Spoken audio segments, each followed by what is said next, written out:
Kekuatan di hidupku, ku dapat dalam Yesus. Dia tak pernah tinggalkanku, setia menopangku, berseru berharap dalam Yesus. Ajaib Kau Tuhan, penuh kuasa, sanggup pulihkan keadaanku. Dalam tangan-Mu seluruh hidupku tak akan goyah selamanya. Ajaib Kau Tuhan, penuh kuasa, sanggup pulihkan keadaanku. Dalam tangan-Mu seluruh hidupku tak akan goyah selamanya.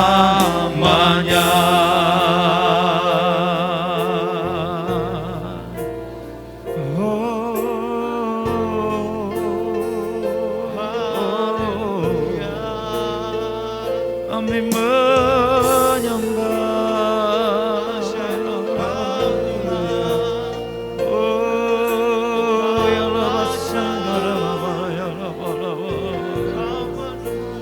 Kami tinggikan nama-Mu Tuhan.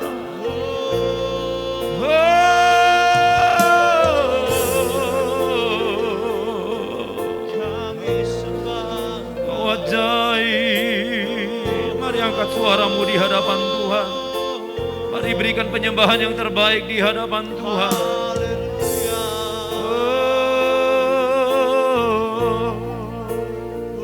Terima kasih Tuhan. Kami sembah, kami bersyukur. Ajaib Kau Tuhan, penuh kuasa, sanggup pulihkan keadaanku. Dalam tangan-Mu seluruh hidupku tak akan goyah selamanya. Ajaib Kau Tuhan, penuh kuasa, sanggup pulihkan keadaanku. Dalam tangan-Mu seluruh hidupku tak akan goyah selamanya.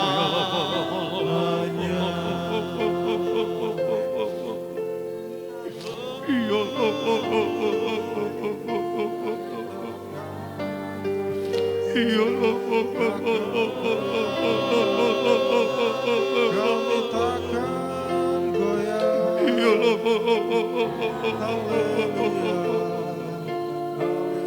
Tuhan, Engkau mengerti Tuhan. Engkau tahu hati kami Tuhan. Ampuni dosa kami Tuhan. Kuduskan kami. Biarlah firman-Mu menjadi kekuatan baru bagi kami Tuhan. Terima kasih Tuhan. Berbicaralah lewat hamba-Mu dalam nama Tuhan Yesus Kristus. Haleluya. Amin. Ya, puji Tuhan. Mari saudara, saya mengajak kita untuk membaca firman Tuhan yang saya ambil dalam Efesus pasal 5 ayat yang ke-15 sampai ayat yang ke-16. Efesus pasal 5 ayat yang ke-15 sampai ayat yang ke-16. Sama-sama kita bangkit berdiri.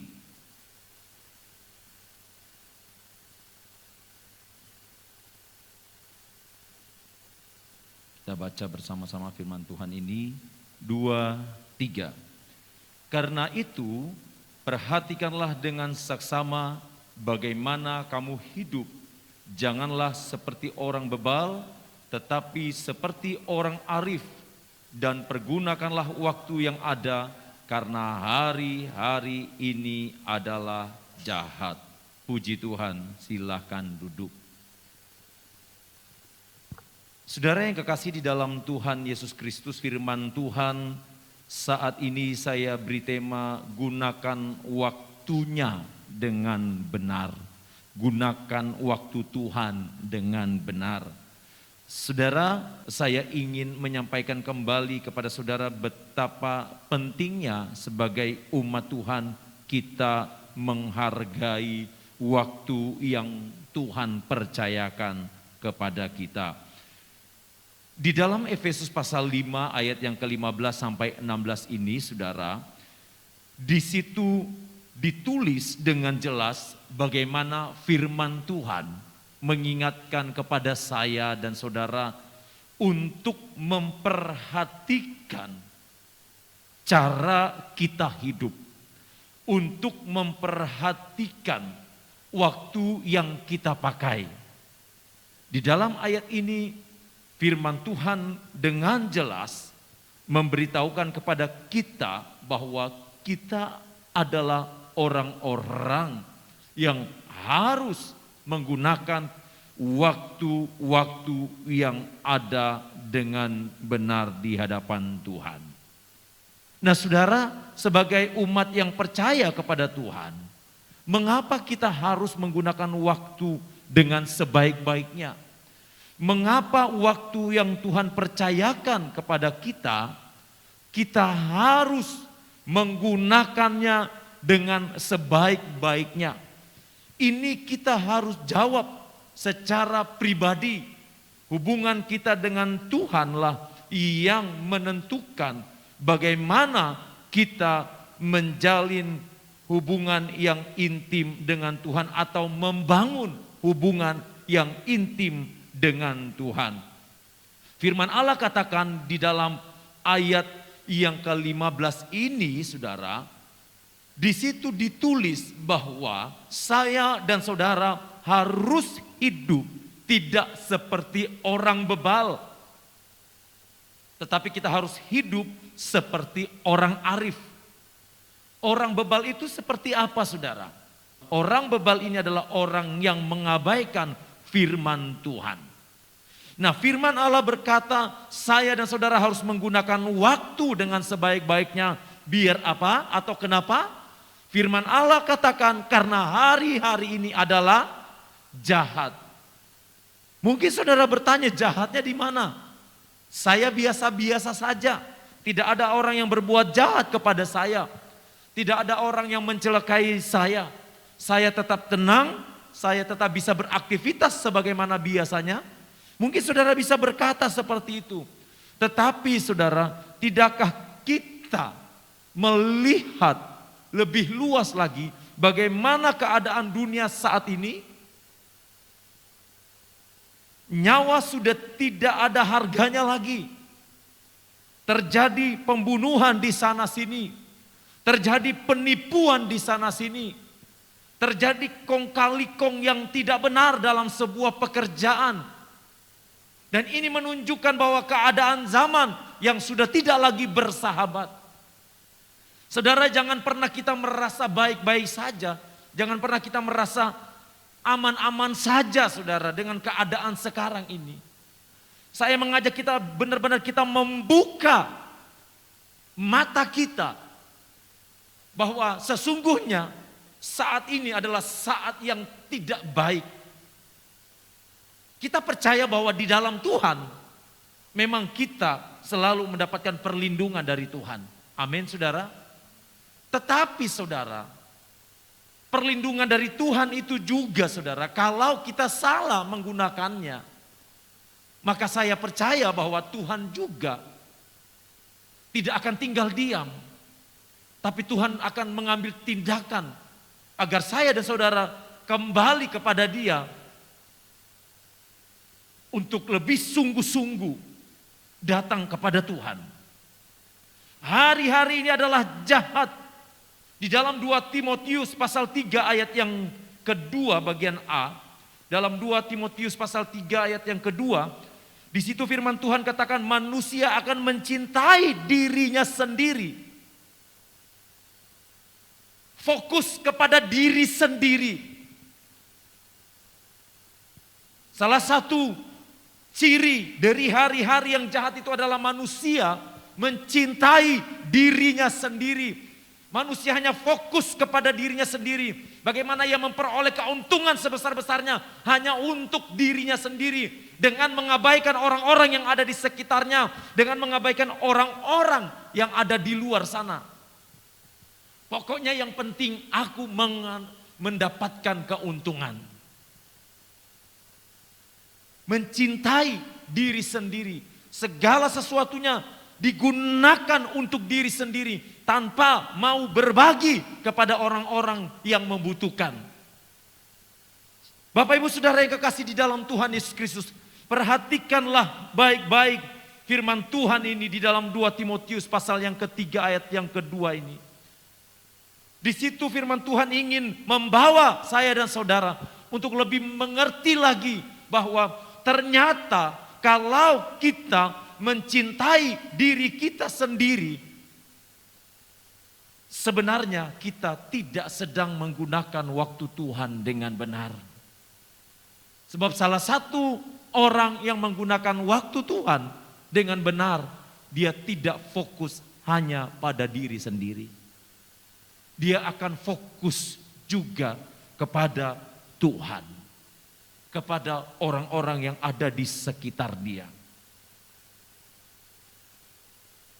Di dalam 2 Timotius pasal yang ketiga ayat yang kedua ini juga saudara, di situ disoroti bahwa hari-hari yang jahat ini salah satunya umat manusia akan menjadi hamba uang.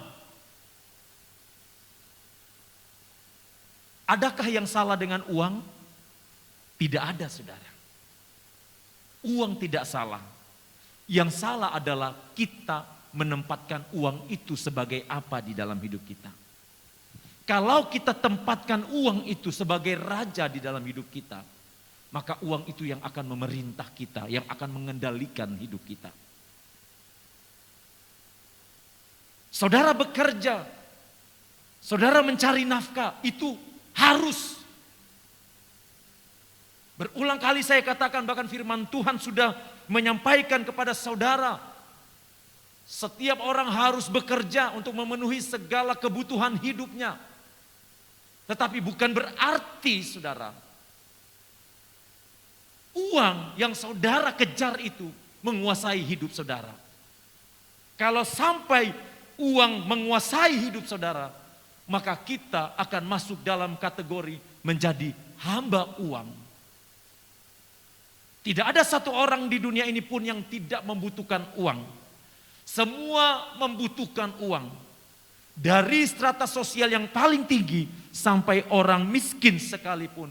Dari masyarakat awam biasa sampai hamba Tuhan sekalipun. Sama-sama membutuhkan uang, bukan?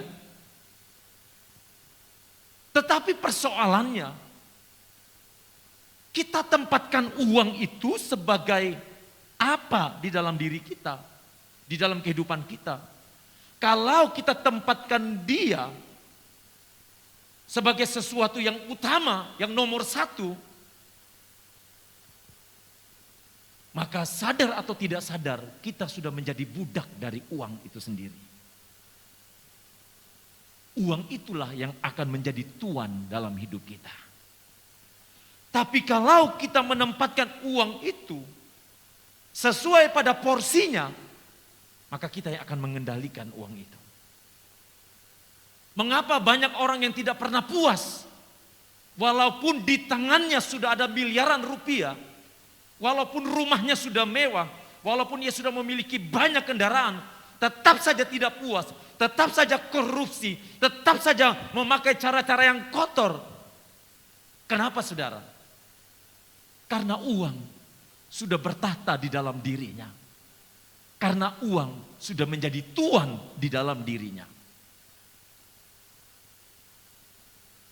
1 Timotius pasal yang ke-6 ayat yang ke-10.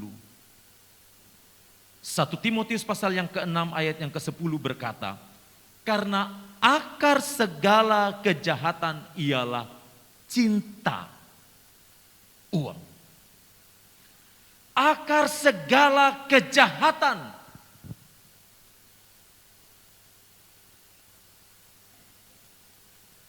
Orang bisa memfitnah satu dengan yang lainnya karena uang.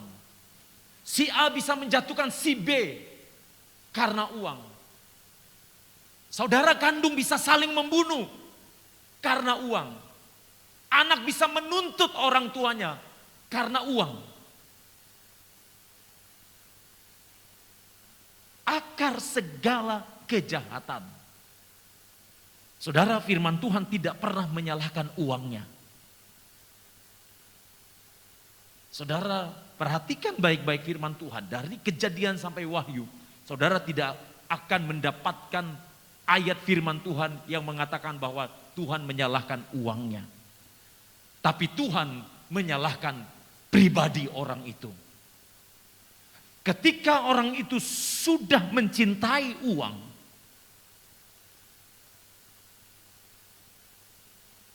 maka yang ada di dalam diri orang tersebut adalah hal-hal yang tidak benar. Dia akan melahirkan hal-hal yang tidak benar di dalam kehidupannya. Mengapa banyak orang berusaha untuk tetap dipandang oleh orang lain?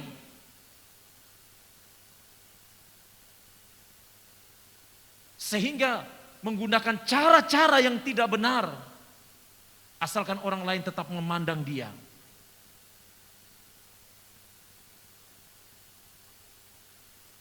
Banyak orang, saudara, pada akhirnya terjerat dalam hutang piutang. Kenapa, saudara? Karena salah dalam menempatkan uang di dalam kehidupannya. Hati-hati, saudara. Saya ingatkan, saudara. Mari kita berpadanan dengan apa yang ada.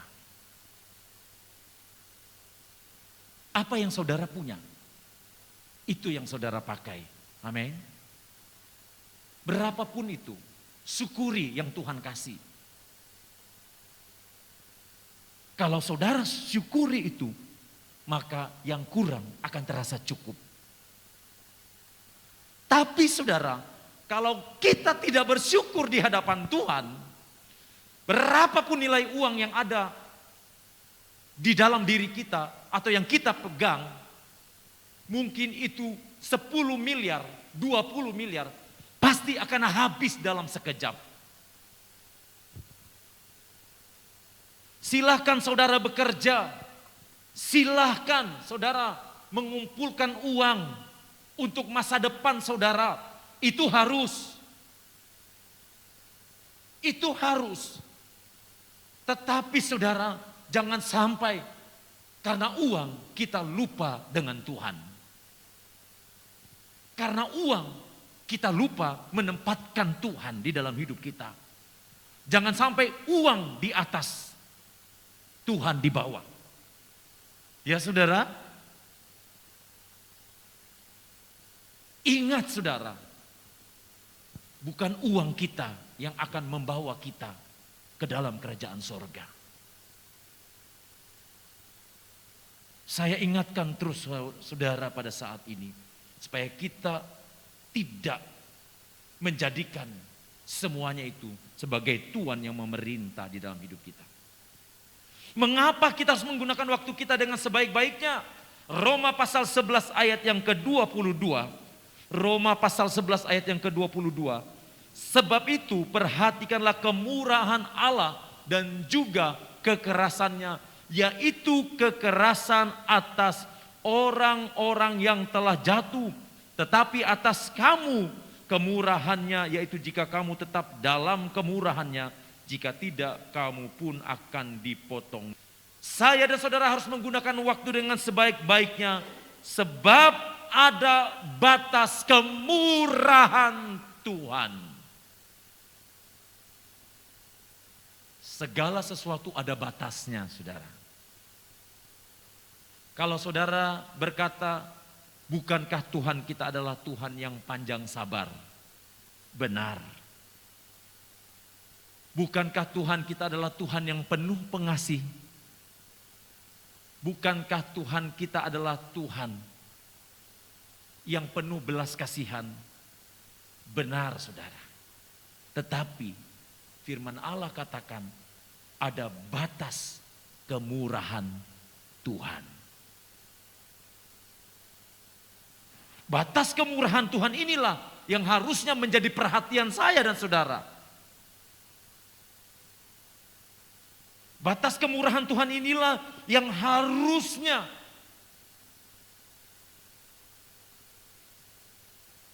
menjadikan saya dan saudara lebih berhati-hati lagi dalam menggunakan waktu yang Tuhan berikan di dalam kehidupan kita.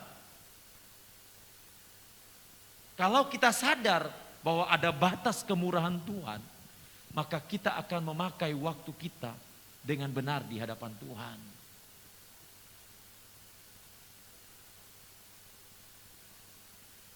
Lebih jauh lagi, saya dan saudara harus menggunakan waktu sebaik-baiknya, sebab semuanya akan berakhir.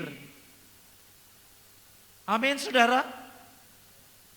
Semuanya akan berakhir. Kalau kita sadar bahwa semuanya akan berakhir, maka kita akan mempersiapkan yang terbaik di dalam hidup kita untuk hormat dan kemuliaan nama Tuhan. 1 Petrus pasal yang keempat ayat yang ke-7 berkata, kesudahan segala sesuatu sudah dekat. Karena itu, kuasailah dirimu dan jadilah tenang supaya kamu dapat berdoa. Semua ada akhirnya. Pada akhirnya saya dan saudara akan kembali kepada Dia yang menciptakan kita. Kita tidak pernah tahu ke depannya hidup kita bagaimana. Kita percaya Tuhan melindungi kita. Kita percaya Tuhan memproteksi kita. Tapi kita tidak pernah tahu apa yang akan terjadi di depan kita. Hari ini kita sehat. Kita tidak tahu besok, lusa, tiba-tiba kita bisa sakit. Hari ini kita bisa kuat, tapi kita tidak tahu 1-2 hari, bulan depan, tahun depan. Oleh sebab itu saudara, firman Tuhan katakan, kesudahan segala sesuatu sudah dekat. Oleh sebab itu kuasailah, sekali lagi, kuasailah dirimu. Firman Tuhan di dalam Galatia 5 tentang buah roh, salah satunya adalah penguasaan diri. Penguasaan diri. Menguasai diri dalam menggunakan waktu yang Tuhan berikan. Menguasai diri dalam memakai berkat-berkat Tuhan yang Tuhan berikan. Menguasai diri dalam menjalankan rutinitas kita sehari-hari.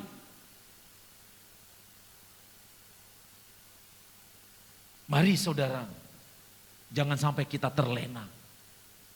Jangan sampai kita terlena sehingga kita tidak mempersiapkan diri kita untuk segala sesuatu yang sifatnya kekal. Pengkhotbah pasal 12 ayat yang ke-14 berkata, karena Allah akan membawa setiap perbuatan ke pengadilan yang berlaku atas segala sesuatu yang tersembunyi, entah itu baik, entah itu jahat. Pengkhotbah 12 ayat yang ke-14. Jadi kalau Tuhan percayakan waktu saya dan saudara selama hidup di dunia, kalau itu 40 tahun, 40 tahun itu Tuhan minta pertanggungjawabannya. Kalau 50 tahun, 50 tahun itu Tuhan minta pertanggungjawabannya. Kan firman Tuhan katakan segala sesuatunya. Kalau Tuhan percayakan kita umur 80 tahun, ya 80 tahun itu yang Tuhan minta pertanggungjawabannya. Bukan hidupnya 50 tahun yang diminta pertanggungjawabannya hanya 5 tahun, kan tidak saudara. Bukankah saudara bekerja, kalau saudara bekerja kurang lebih 20 tahun, bukankah selama 20 tahun itu saudara terus dimintai pertanggungjawaban hampir setiap hari? Bukankah saudara dalam perusahaan, dalam pekerjaan, dalam usaha saudara ada yang namanya ya laporan hasil pekerjaan saudara? Dan bukankah itu akan dievaluasi oleh pimpinan saudara? Demikian juga kehidupan kita di hadapan Tuhan. Lantas bagaimana caranya kita menggunakan waktu yang Tuhan berikan, saudara? Oh gampang, mudah saja. Tinggal berdoa, pasti kita sudah mengikuti atau menggunakan waktu yang Tuhan berikan. Tidak semudah itu, saudara. Tidak semudah itu. Efesus 5 ayat yang ke-15 tadi berkata, karena itu perhatikanlah dengan seksama bagaimana kamu hidup. Perhatikanlah dengan seksama. Berarti saya dan saudara diminta untuk selalu mengevaluasi dalam menggunakan waktu kita di hadapan Tuhan. Ada evaluasi, saudara. Perhatikanlah dengan seksama. Firman Allah katakan, biarkanlah saya dan saudara gunakan waktu dengan bijak. Bukan seperti orang bebal, tetapi seperti orang arif. Orang arif ini adalah orang yang selalu melakukan segala sesuatunya dengan pertimbangan-pertimbangan yang matang. Dia tidak melakukan segala sesuatunya dengan ceroboh. Ketika dia melangkah A, dia akan pikirkan dulu. Kalau dia mengambil keputusan A, apakah keputusan A ini akan membahayakan kehidupannya, akan merugikan dia, akan mempengaruhi iman percaya dia di hadapan Tuhan. Nah ini orang yang bijaksana, orang yang arif. Dia menggunakan waktunya dengan benar di hadapan Tuhan. Dia memberikan waktu yang terbaik, dia beribadah kepada Tuhan. Saudara yang kekasih di dalam Tuhan Yesus Kristus. Kalau konteks beribadah kepada Tuhan dalam hidup saya dan saudara hanya sebatas datang beribadah, datang menyembah Tuhan, maka kita akan rugi sendiri, saudara. Kenapa? Karena semuanya itu akan dilakukan dengan rutinitas. Bukan karena kasih di hadapan Tuhan. Aku mau datang beribadah di hadapan Tuhan. Iya, tapi beribadah yang bagaimana yang Tuhan mau. Beribadah yang Tuhan mau, yang Tuhan inginkan di dalam hidup saya dan saudara adalah beribadah dengan menempatkan Tuhan sebagai Raja di atas segala raja. Menempatkan Tuhan benar-benar yang harus dicintai dengan penuh kasih, tanpa kita menuntut Tuhan akan memberikan sesuatu kepada kita. Jadi saudara, kalau saudara datang beribadah kepada Tuhan, entahkah itu di gereja, entahkah itu di rumah saudara saat saudara bersekutu secara pribadi dengan Tuhan, biarkanlah saudara beribadah itu dengan hati yang rela di hadapan Tuhan. Memang benar firman Tuhan katakan, mintalah, maka Tuhan akan memberikan kepada engkau. Memang benar. Tetapi saudara, coba kita belajar datang di hadapan Tuhan. Datang di hadapan Tuhan. Tidak perlu kita meminta. Kita belajar mengucap syukur kepada Tuhan. Naikkan saja ucapan syukur di hadapan Tuhan. Maka Tuhan pasti akan memberikan yang terbaik buat saudara. Benar ada hal-hal yang harus kita minta. Ya, benar. Ada hal-hal yang kita harus bicarakan dengan Tuhan.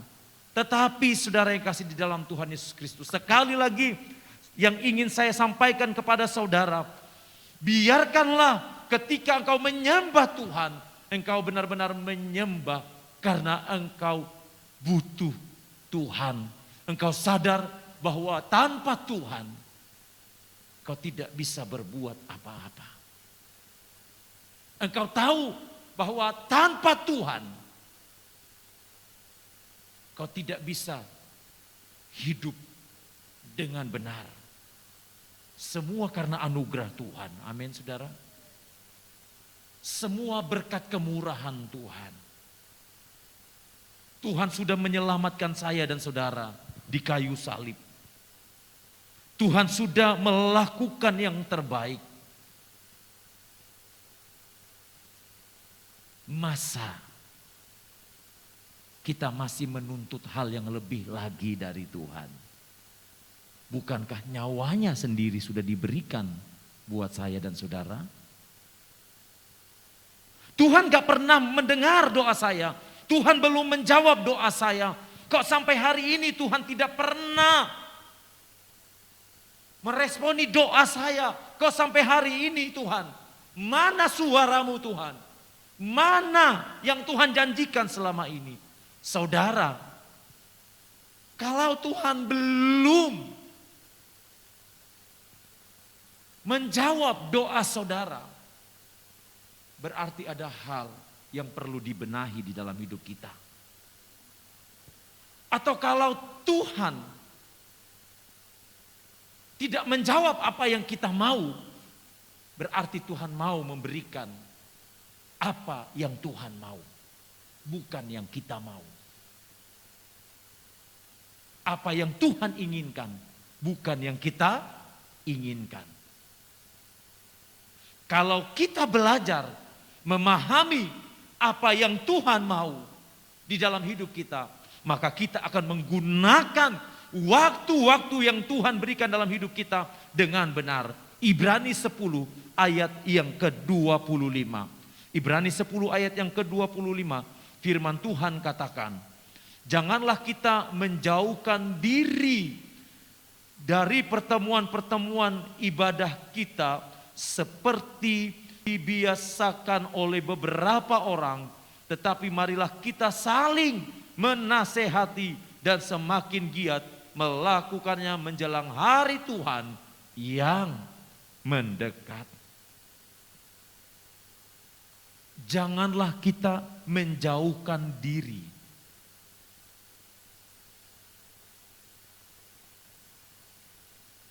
Saudara, hari ini saudara bisa datang beribadah di hadapan Tuhan. Tetapi bagaimana kehidupan saudara dari Senin, Selasa, Rabu, Kamis, Jumat, Sabtu?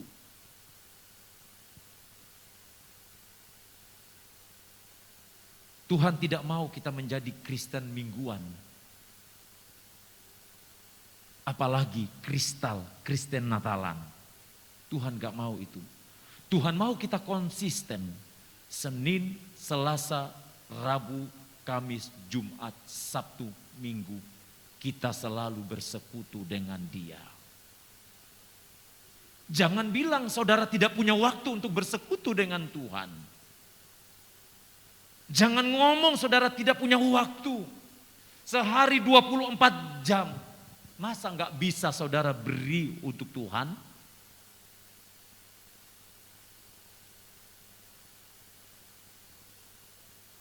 Tuhan beri kesempatan kepada saudara untuk bekerja. Setiap hari, masing-masing beda kan masuk jam kerja. Ada yang jam 7, ada yang jam 8, ada yang jam 9. Tergantung aturan dari perusahaannya. Sampai sore mungkin. Tetapi bukan berarti saudara tidak bisa kontak dengan Tuhan. Ingat Daniel, firman Tuhan katakan di sela-sela jam istirahat Daniel membangun hubungan yang intim dengan Tuhan. Di sela-sela jam istirahat Daniel bersekutu dengan Tuhan.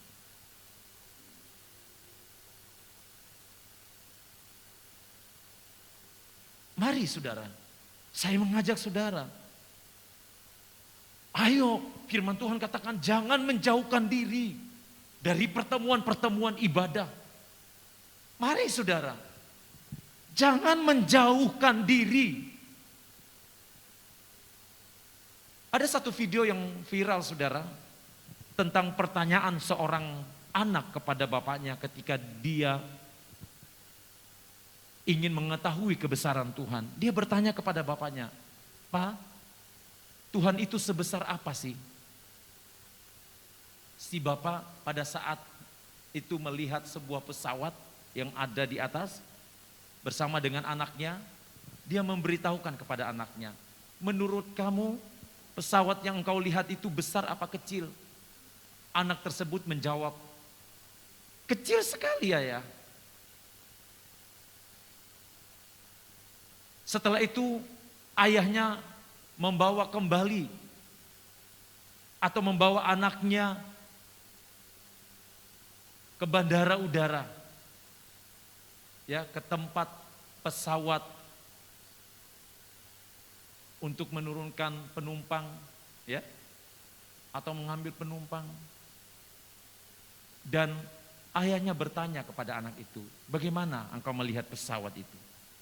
Si anak berkata, "Wow, besar sekali pesawat itu." Dan dalam penjelasannya dia berkata begini, demikian juga dengan Tuhan. Besar kecilnya Tuhan terletak hubungan kita dengan Tuhan. Semakin kita menjauhkan diri dengan Tuhan, kehadiran Tuhan semakin tidak terasa di dalam hidup kita. Tapi semakin kita mendekatkan diri di hadapan Tuhan, kebesaran Tuhan semakin terasa di dalam diri kita. Semakin kita tidak mengandalkan Tuhan, maka kita tidak akan pernah mengalami kuasa Tuhan di dalam hidup kita. Tetapi semakin kita mendekatkan diri di hadapan Tuhan, maka kita akan mengalami kebesaran Tuhan setiap hari di dalam kehidupan kita. Nah, oleh sebab itu saudara yang kasih di dalam Tuhan Yesus Kristus, mari saya mengajak saudara untuk lebih lagi mendekatkan diri kepada Tuhan. Ingat saudara bahwa kita adalah mempelai wanita yang dipersiapkan untuk menyambut mempelai pria, untuk menyambut Kristus yang akan datang kali yang kedua. Dan mempelai itu bukan mau menikah dengan yang masih anak-anak, tetapi yang sudah dewasa.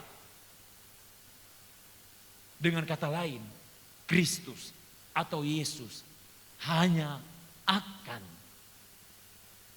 menjemput orang-orang percaya yang sudah dewasa, yang siap secara rohani, yang siap menyambut kedatangannya kali yang kedua. Amin saudara. Saya tidak panjangkan firman Tuhan. Mari saudara yang kekasih dalam Tuhan Yesus Kristus, kalau kita melayani Tuhan, biarlah kita melayani dengan hati yang benar di hadapan Tuhan. Haleluya. Haleluya.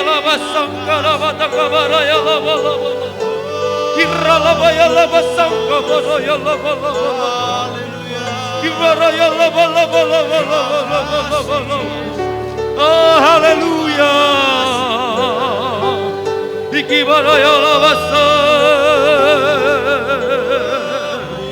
Haleluya. Haleluya, haleluya. Haleluya. Oh, Engkau baik. Engkau baik Tuhan. Haleluya. Haleluya. Haleluya. Ya Allah sangka ya. Gimana ya Allah sangka ya. Haleluya. Oh, karena salibmu ku hidup, karena salibmu ku menang. Engkau yang berkuasa sanggup untuk melakukan mujizat-Mu karena salibmu. Oh, hidup karena salibmu kami menang. Terima kasih Engkau yang berkuasa sanggup untuk melakukan mujizat-Mu di hidupku.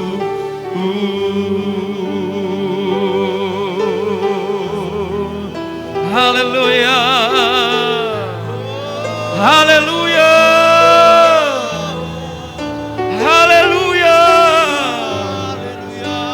Haleluya. Glory, glory.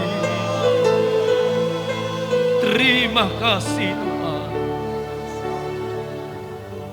Terima kasih untuk kebaikan-Mu. Kau sungguh baik bagi kami. Tuhan, kami memanggil nama-Mu. Kami berseru kepadamu. Engkau pemilik kehidupan, Engkau yang menjamah, menyembuhkan di dalam nama Tuhan Yesus Kristus. Kami berdoa buat umat-umat-Mu yang lain yang saat ini sedang sakit Tuhan. Baik yang terbaring sakit di rumah sakit, di rumah, dimanapun Tuhan Engkau jamah, Engkau sembuhkan di dalam nama Tuhan Yesus Kristus. Kami berdoa buat anak-anak-Mu yang saat ini sedang mengalami masalah, persoalan dalam rumah tangga, dalam pekerjaan atau masalah apapun itu Tuhan. Kami berseru kepada Tuhan, Tuhan yang menyelesaikan semuanya di dalam nama Tuhan Yesus Kristus. Terima kasih Tuhan. Terima kasih Bapa, bangsa dan negara kami, kota kami bawa ke dalam tangan-Mu Tuhan.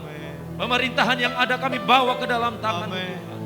Engkau tolong Kau menyelesaikan apa yang dialami oleh bangsa kami. Segala rekayasa jahat manusia, apapun itu Tuhan, kami bongkar kuasanya di dalam nama Tuhan Yesus Kristus. Tuhan, tunjukkan semua kebenaran itu Tuhan. Terima kasih Bapa. Terima kasih umat-umat Tuhan yang sudah hadir saat ini Tuhan. Tuhan Engkau memberkati yang sudah melayani pekerjaan Tuhan, yang sudah memuji memuliakan Tuhan, yang sudah memberikan persembahan-persembahan apapun itu persembahan yang ada. Tuhan balas berkati. Yang sudah memperhatikan kami hamba-hamba-Mu Tuhan. Tuhan memberkati yang sudah memperhatikan gereja-Mu Tuhan, memberkati ya Tuhan. Terima kasih Tuhan. Terima kasih untuk semuanya.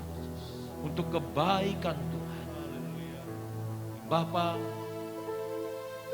kalau sebentar umat-Mu akan pulang, biarlah hadirat Tuhan tetap terjaga di dalam kehidupan umat-Mu Tuhan.